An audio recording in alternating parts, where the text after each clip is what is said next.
Pemirsa, adu tegang antar kader kembali terjadi di kantor DPD 1 Golkar Sulsel Kamis pagi. Kedua kubu yang tak lain adalah kader Angkatan Muda Partai Golkar sama-sama ingin masuk dan menduduki kantor DPD Golkar.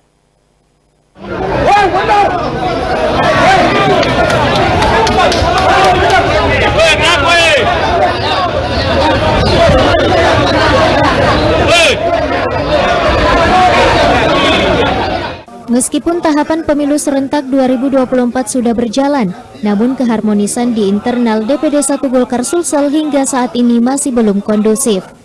Hal itu dapat terlihat dengan rawannya gesekan antara loyalis Wakil Ketua Umum DPP Golkar, Nurdin Halid, dan loyalis Ketua DPD 1 Golkar Sulsel, Taufan Pawe yang kian memanas.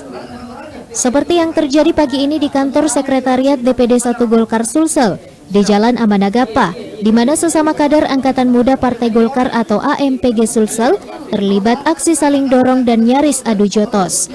Diketahui dua kubu tersebut yakni kader AMPG yang dipimpin Kadir Halid yang tak lain adik Nurdin Halid, dan kubu Nasran Mone alias Cakmon, loyalis Ketua DPD 1 Golkar Taufan Pawe. Kedua figur ini dikawal ketat oleh kader loyalis masing-masing kubu dengan mengenakan atribut AMPG.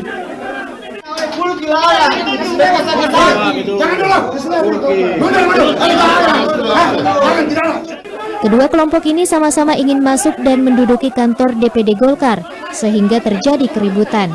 Bahkan pagar yang digembok dibuka paksa oleh salah satu kelompok yang hendak masuk ke kantor sekretariat DPD 1 Golkar Sulsel.